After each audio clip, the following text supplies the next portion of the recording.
I believe Kamala Harris's political career is over. She is trying to not reflect on history. She's trying to rewrite it. She says Biden called her right before her debate with President Trump and said his brother told him that her people were bad-mouthing him among donors. It speaks incredibly poorly of Kamala Harris. I mean, she's now pooped on Joe Biden. Tim Walz looks terrible in this.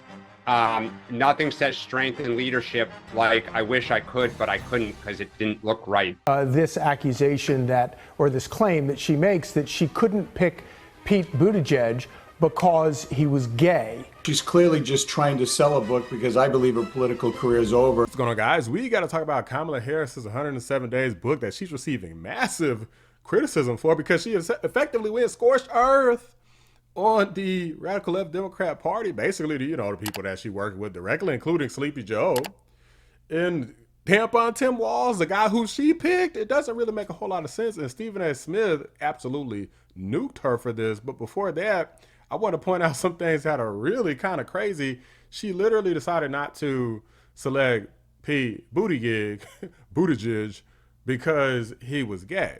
And he's not happy with Kamala. I was surprised when I read that. I just believe in giving Americans more credit than that.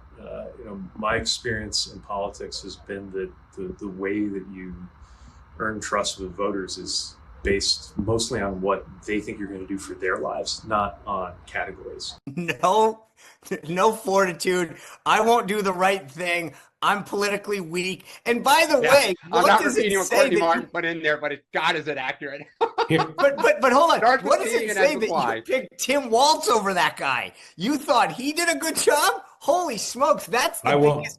If I were Pete Buttigieg, I would almost come out and be like, are you kidding me? Effectively, she did the same thing that she thinks everybody else is going to do for the reason that she thinks she shouldn't do it, which is, hey, I can't pick a gay person because people just aren't going to accept this. They're not going to accept me being black and Pete Buttigieg being a gay person. So you got a primary wannabe black person pretending to be black woman who's Indian. Then you got a gay man.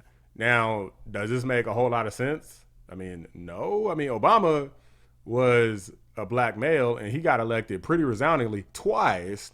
And a lot of people didn't even like him and he still managed to get elected, and he was the first time that anyone's done it. So I guess I really don't understand how the left can still have these stupid excuses, even though it's only happened those two times throughout history. That in of itself does prove that it's possible that it can happen again. It happened the first time. Why the hell wouldn't it happen again? She also didn't want to pick Governor Josh Shapiro because apparently he was going to show her up and he was too confident that he had secured the position. I mean, I would be too. He was the governor of Pennsylvania, literally the swing state that you effectively required to win. If you'd have picked Josh Shapiro, you might have actually won. The reason why Kamala Harris didn't win, the reason why Joe Biden didn't win, they made stupid decisions. Okay, it was a stupid decision to pick Kamala Harris to begin with. It was a stupid decision to open the border. And it was a dumb decision to pick Tampon Tim Walz.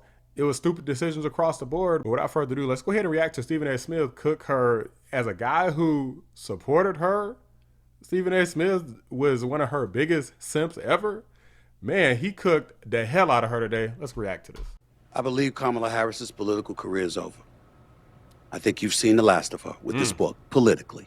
I'm quite sure she's a highly intelligent woman, very accomplished. She's a former state attorney general. She's a former senator. She's a former vice president of the United States, and obviously the Democratic nominee for the presidency of the United States in 2024. But this was the last straw, and I'm going to tell you why. Because although I'm certainly not an advocate of her diming out her boss and talking about whatever deficiencies he may have had, you could have said something. You could have done something other than what you did. And I don't want to hear about 107 days and that's all you had. You know what 107 days gave you? It gave you the opportunity to take over the campaign and do it your way. Instead the thing that strikes me a lot about this is that really not just Kamala, but all the radical left Democrats, they could have said something at any time, but they were too much a little P word. They're too afraid So they chose just not to say anything, just go along with the lies and lie themselves. Not even just go along with it and just stay somewhere in the back. No, they went out in the forefront and they lied right along with Sleepy Joe. So in my view, this just shows poor leadership ability. Okay, same thing. If you didn't think President Trump was right, okay, go out and say you don't think President Trump is right. Stand on business. But if you just don't say nothing and you know in the back of your mind, or you talking to people behind the scenes, then you just literally don't look like a leader. You look like a coward. Capitulating to what his people wanted you to do, and you doing whatever you thought was necessary under the realm or the guise of loyalty, and costing, and in some people's eyes, costing yourself the presidency. There are things that she could have done that was more effective. Don't get me started with her appearance on The View. Don't get me started with when Sonny Houston looked at her and said, is there anything that you would do differently than Joe Biden? And I can't think of anything. Nobody wants to hear that. Facts. When the country was in the state that it was in, and we knew that change was the order of the day, and you had a candidate that was not only using her rhetoric, her verbiage, and the lack thereof from him, but also was accusing her as hiding and engaging in his own definition of machismo or misogynism or whatever you want to call it, to point out how he was a man's man and he goes everywhere and he talks to everyone, while she was not willing to do that initially. And then you come out with a book in the aftermath of it all, and you've talked about Pete Buttigieg and him being gay, or you talked about Josh Shapiro, the governor that I just interviewed the other day, and you talked about him being too eager for the vice presidency when he was clearly a better choice than Tim Walz, or you want to talk about Gavin Newsom now, but you wouldn't do it before. Nobody's trying to hear that now. That is a candidate that's on her way out the door, and I'm not saying I wish it. I've had the pleasure of meeting her once before. She is a very nice person, very accomplished. I respect her, but when I look at the excerpts from this book, it's too little, too late. And that's what this comes down to. As far as I am concerned, I believe, and I hope I'm wrong, but I believe her political career is over. The minute people buy the book and read it with the stuff that she could have said and the stuff that she could have done, but refrained from doing, which obviously contributed to her losing the election, it's too little, too late. Are you in it to win it or not? She wasn't, and that is that. Man, it's hot in here. Y'all feel this freaking flame coming out of Stephen A. Smith's mouth? This was just completely scathing, and she's earned it, guys. I mean, it's just all the stuff that is, is obvious as hell to anybody else. I don't know why some of this seems like a shocker. I mean, you don't really have to be some sort of political genius or mastermind to be able to tell that Kamala Harris didn't know what she was doing. Sleepy Joe wasn't making good decisions. Kamala Harris wasn't making good decisions because he picked somebody that was incompetent and not ready. She made incompetent decisions and she wasn't ready. She didn't pick Shapiro, and he definitely should have been picked. I think one of the things that I don't know if it was included in the book or not, but she was afraid of all of these Free Palestine people showing up because Josh Shapiro was a member of the IDF, the Israel Defense Force, at one point. So she was afraid of that. She didn't want to be outshined. All of that, at least the outshine part kind of makes sense. But look, stand on business, stand with Israel, whatever. Like, even if you don't, just act like you do. And then the whole thing with Tim Walz, I don't understand in what universe they thought Tim Walz was going to be the right guy. This guy was a loser. He was so pathetic. I just don't understand how this guy wasn't vetted in order to have this understanding. This vetting process was ass. Okay, it didn't work, obviously. And this is a bad reflection on you. Can you hire an employee that's not incredible?